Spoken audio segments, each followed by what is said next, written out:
Congratulations Arnab. কেমন আছো? হ্যাঁ, thank you sir, thank you. শোনা যাচ্ছে। হ্যাঁ, ফোনটা হ্যাঁ। একটু হ্যাং করছিল তোমার আচ্ছা, আচ্ছা। তোমার আহ, আহ, অবশ্যই তো খুব বড় একটা সাকসেস এবং একটা বিরাট সাকসেস, এবং আমরা সবাই তোমাকে কনগ্রাচুলেট করছি। And আমরা ভীষণ ভীষণ প্রাউড, ভীষণ হ্যাপি তোমার জন্য। এবং আজকে তোমার জন্য আমরা এই উইশ করব বলেই, এবং তোমাদের কাছ থেকে তোমার এক্সপিরিয়েন্স শুনবো বলেই আজকে আমরা এসেছি। আরো স্যাররা সব জয়েন করবেন, সবাই আসবে। ফার্স্টে বলো তোমার এক্সপিরিয়েন্স, তোমার এখন কেমন লাগছে, how you are feeling now? Feeling বলতে স্যার কালকে এমন অড টাইমে এসছে, মানে তারপর সেরকম ভাবে আর 12টার পর রেজাল্ট বেরিয়েছে। বাবা মা বাবা মা কি বলছে? বাবা মা খুশি তো? বাবা আমার স্যার যাদের জন্য। এক্সপায়ার করেছে 4-5 হ্যাঁ, বছর হলো। মা খুশি অবশ্যই, হ্যাঁ, মা খুশি। আচ্ছা। কি বলছে আজকে?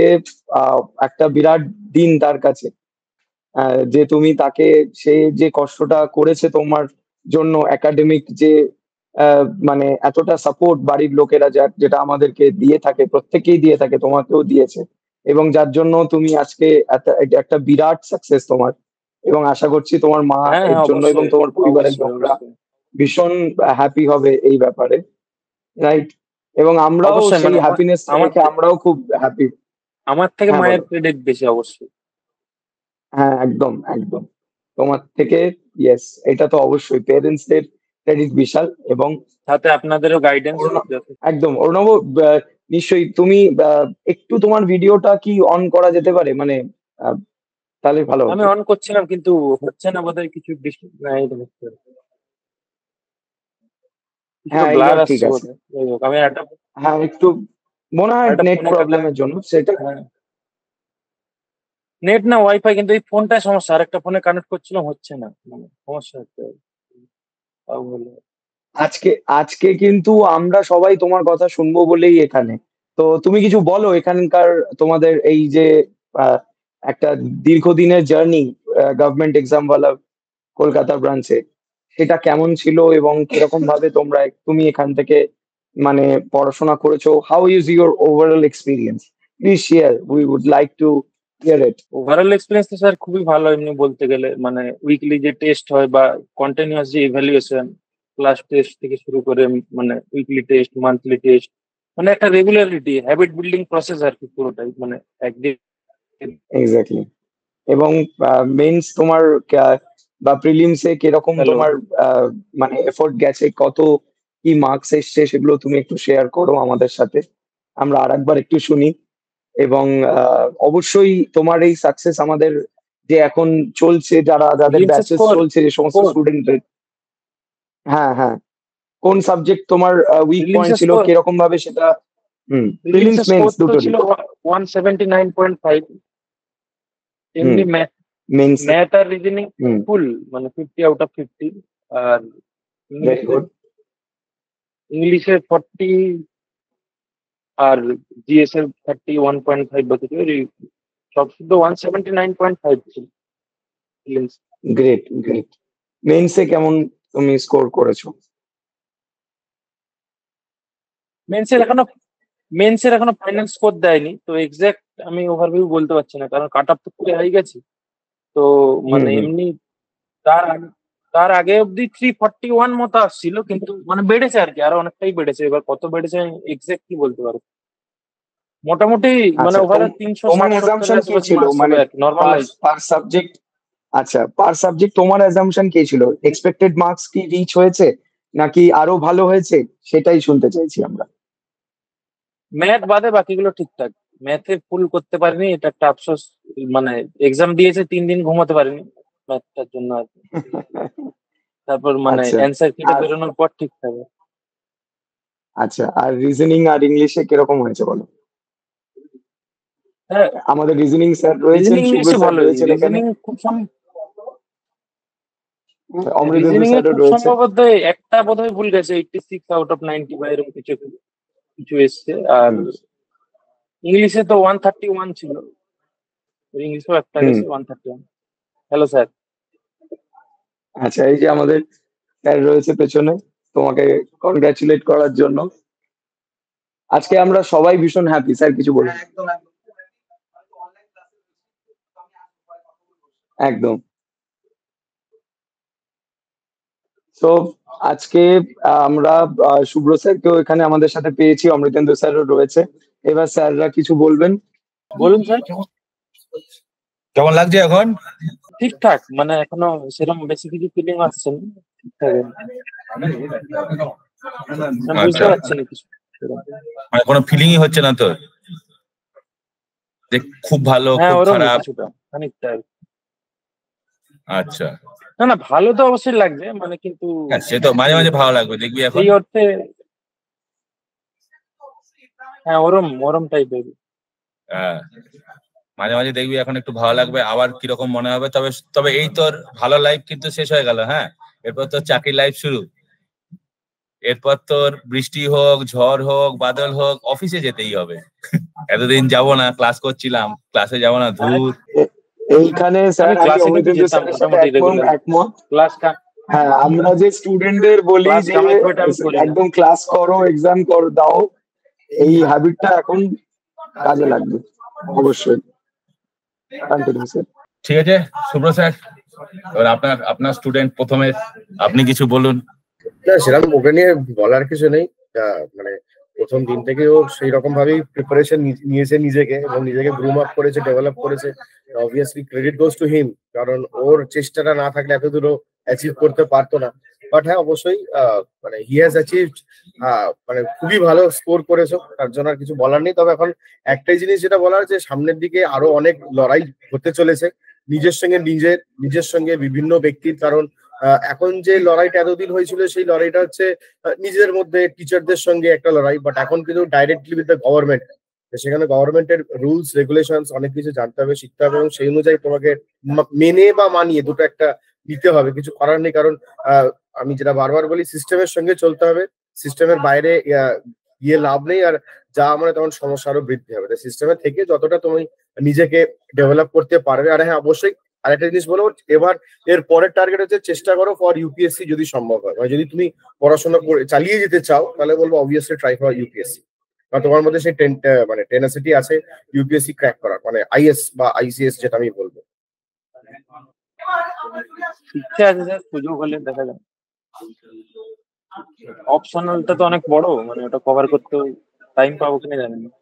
হ্যাঁ, সে বললাম, যদি তোমার অসুবিধে না হয়।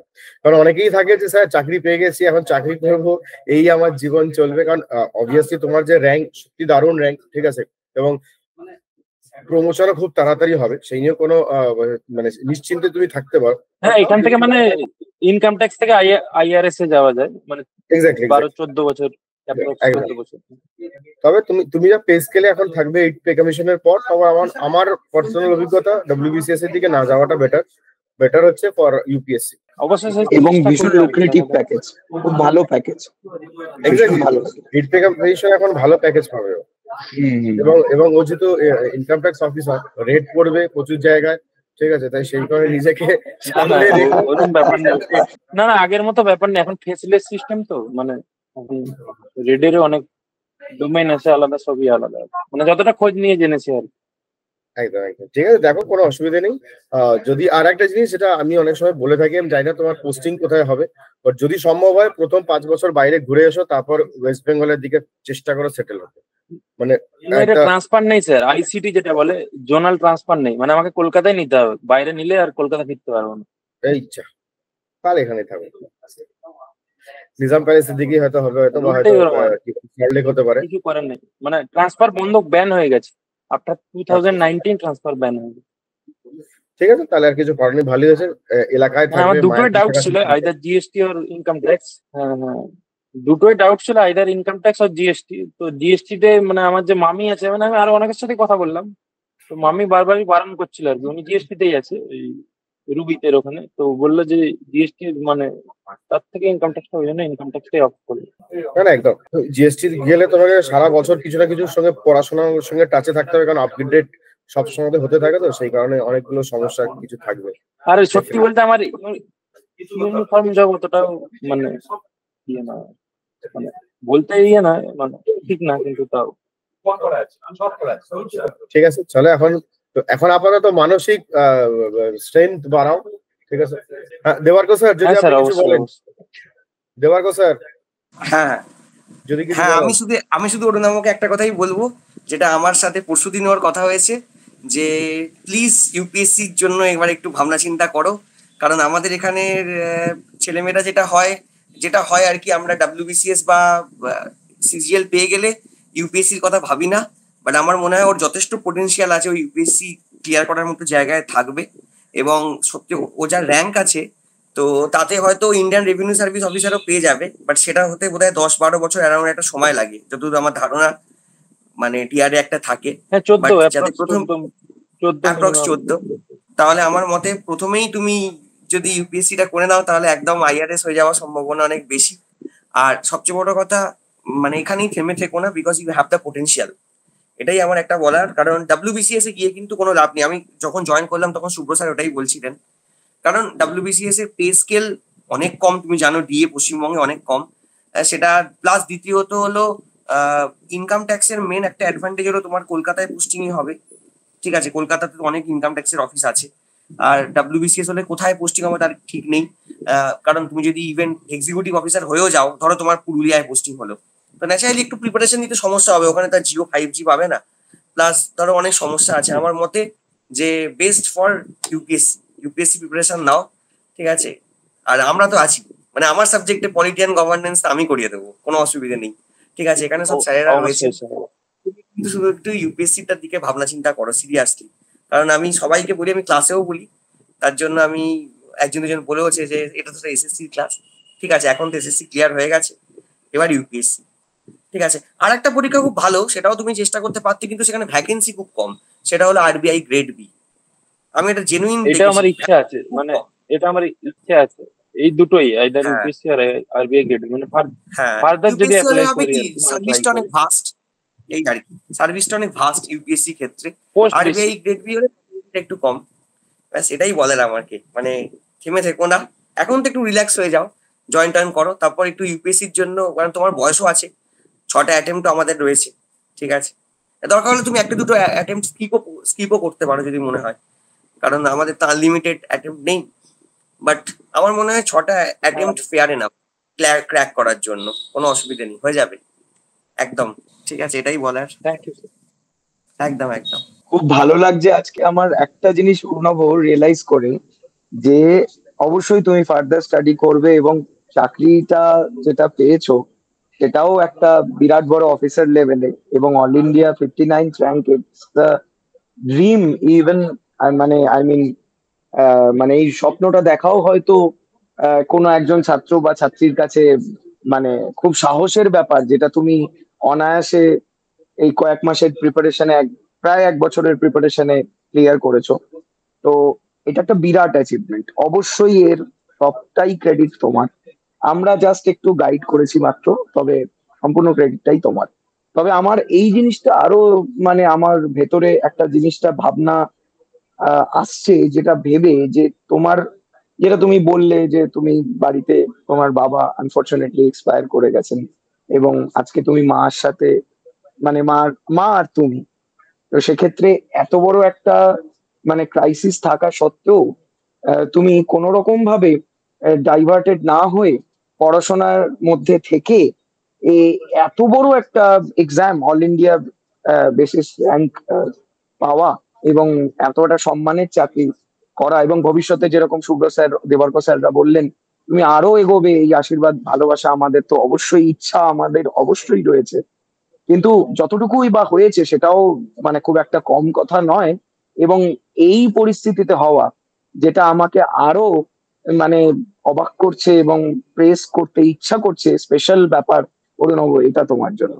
অবশ্যই আমার বুক ভরা ভালোবাসা রইলো তোমার জন্য, এবং আরো আরো আরো উন্নতি করবে চাকরি এবং পড়াশোনা, এবং অদূর ভবিষ্যতে আরো বেটারমেন্ট করবে চাকরির রেসপেক্টে। আর অবশ্যই অর্ণব, এই জিনিসটা আমি বলবো যে তুমি কিন্তু আগামী এই যে প্রজন্ম চলছে এখন, আমাদের এক্সিস্টিং যে ব্যাচেস রয়েছে, স্টুডেন্টস রয়েছে, তুমি কিন্তু তাদের কাছে একটা বলতে পারো একটা অনুপ্রেরণার মতো। তোমার সাকসেস স্টোরি অবশ্যই তারা কিন্তু শুনতে চাইবে এবং আমরাও শেয়ার করব গর্ব করে। Thank you. মিল্টন স্যার আছে আমাদের সঙ্গে এই মুহূর্তে। মিল্টন স্যার কিছু বলুন অর্ণবকে। Arnab, first of all congrats, লাইফে একটা স্টেজ তো পার হলো। আমি আশা করবো তুমি আরো ভালো এক্সাম ক্র্যাক করবো, পোটেনশিয়ালটা আছে, ক্যাপাসিটি আছে। ওকে, চলো, তো লাইফটা এভাবে থ্যাংক ইউ চালিয়ে স্যার, যাও, ভালো থেকো, সুখে থেকো, এটুকুই চাই।